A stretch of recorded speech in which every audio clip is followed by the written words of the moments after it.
Okay, excuse the echoing. I just moved into a new apartment and there's nothing in here. I have like no furniture right now, but I got a package and I'm pretty sure I know what it is.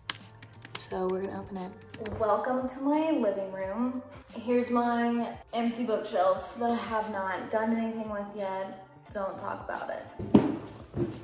If this is not a certain hunger, I'm actually gonna riot. You know, I didn't buy this, but when I open packages like this, I feel like I got it as a PR package.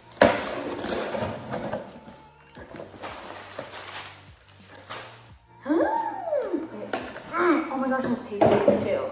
You know, now that I'm thinking about it, I have not actually seen this in person. I love it. Look at her. It's tiny too. What? Oh my gosh, and this is her first novel too. Well, words are tiny though. That's okay. All right, so it is 251 pages. The 51st page is really tiny. So I expect to get this done pretty quickly. I'm so excited about this too because I keep hearing people say that this was like their favorite read of 2022. Obviously it was very hyped, so I'm excited to actually read it.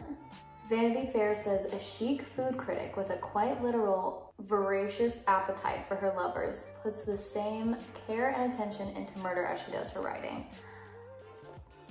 What is there not to like? And then as a bonus, I got one of those cool lighters, so I don't have to like dig at the end of my candles.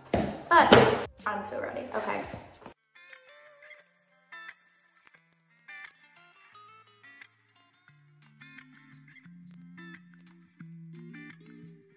This is one of those books.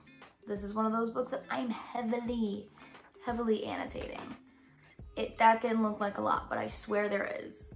So after getting through the first 10 pages of this book, I can tell you 3 things that I already know about it.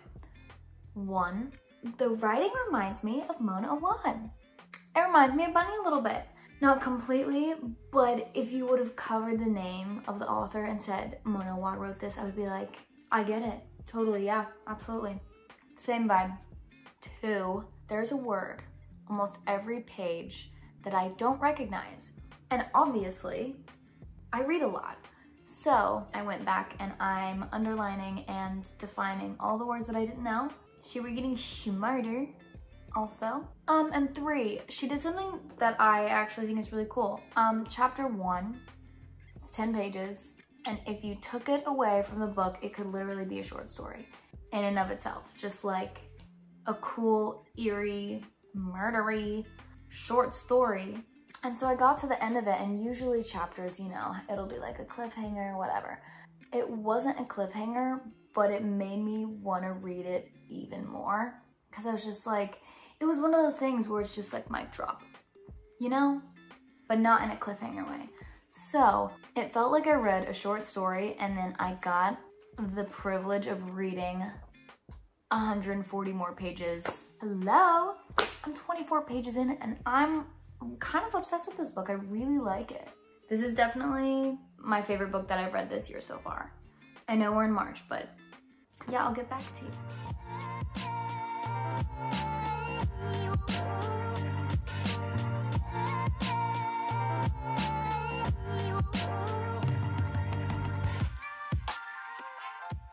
Okay, I forget when I talked to you last, but I have some updates.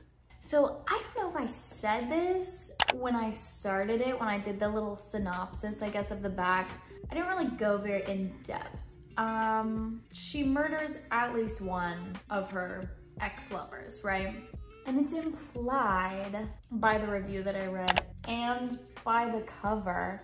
Let's just say what's up. She's a cannibal. She's a food critic, serial killer cannibal.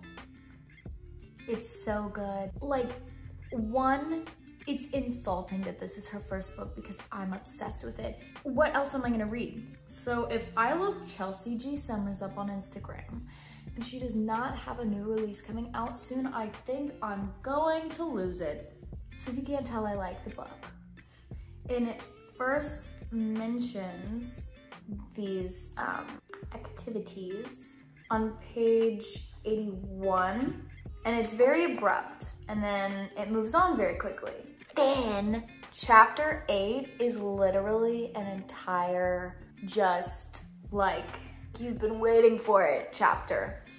The timeline is like all over the place, but I'm enjoying it. Like, it starts almost at the end, and then it starts kind of from the beginning, and then we're jumping all around. But chapter 8, like I said, the cannibalism hard launch for her. It also takes you quite a while to even learn the main character's name. It's not even mentioned until you're like a good chunk of the way through this. But I am officially on exactly page 100 right now. It's like 250. The only critique that I have is she used a racial slur. Definitely not okay. And I get that the main character is supposed to be awful and she's supposed to be a psychopath, but like, you don't have to use that in your writing. Did not like, please don't do that again. I almost want to get into short stories after this because I really just like that snippet and then mic drop and you're just blown away. So we could be getting into new things.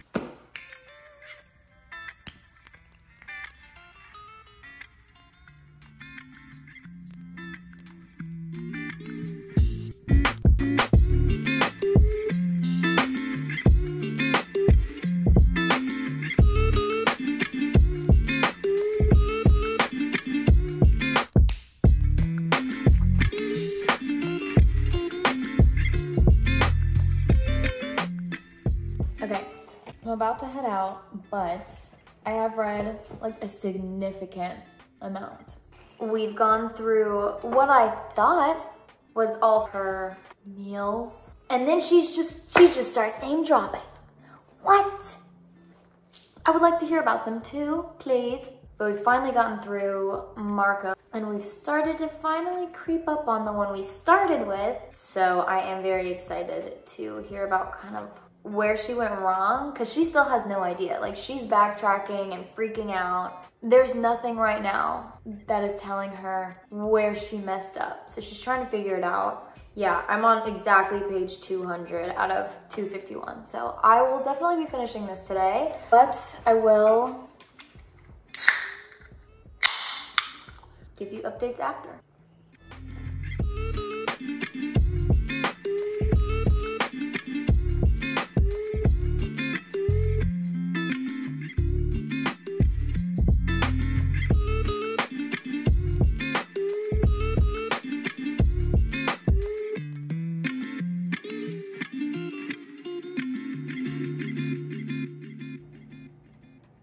Okay, we still don't know how she got there, but we know that the detective is figuring it out.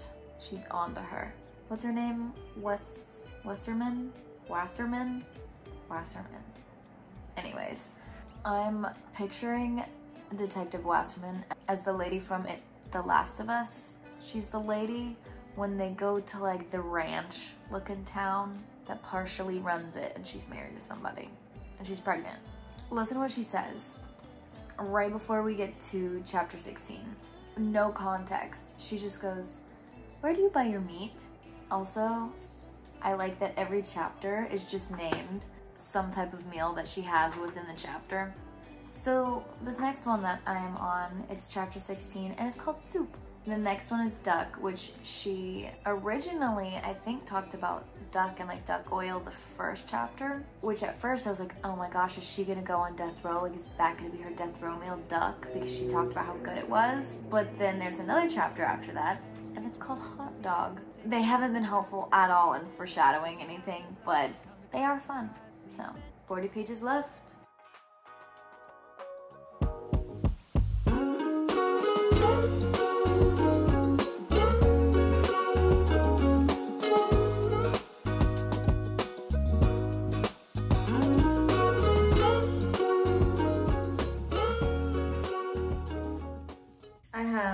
Officially finished this. Okay, definitely one of my most annotated books ever. I did really like it. It was like creepy, obviously. I feel like there was a lot of good quotes in there. I learned a ton of words, which is kind of refreshing. It definitely gave me like a feel for Italy, and I did like the end. I will say the end did really surprise me, but not in the way that you might think. It surprised me the way that she was caught. I think that's not something that I would have ever thought of, and I like what they did with the friend. I also like that the second to last chapter was this like weird break, and it just gives you a completely different side of this character that you weren't really expecting to see, especially at the very end. But then you see at the end of that chapter why it ties into everything and why it's kind of necessary to include in her story. So I thought that was really cool. The whole thing, I really liked this book. I think this might be my favorite book that I've read this year, potentially. I'm gonna give it a solid 4 stars, but if you wanna get technical, 4.25. I'll give it a quarter. I read the reviews for this book, and a lot of them were like, I support women's rights. More importantly, I support women's wrongs. And that's like the total vibe of this book, honestly. And what is it? I think it's Lady Gaga. She's like, I don't support murder, but I do support the empowerment of women. I saw a lot of those on Goodreads. And I saw a couple people, I like to read the bad reviews too, because I want to know like why. And people were saying like, oh, the main character is so pretentious, like it was so hard to read. I thought like, yes. And some books do strike me as that, but personally, I felt it came off in an enjoyable way still. There's a way to write unlikable characters. Obviously, we're not supposed to like her, but keep them interesting and keep their inner dialogue engaging. So yeah, I liked it. It was very straightforward and like abrupt at times, which I also like. I don't know, it was just all around just a good book. Now I am partially addicted to true crime documentaries after this. So, but yeah, that's all I got. Okay, thanks, have a good day, bye.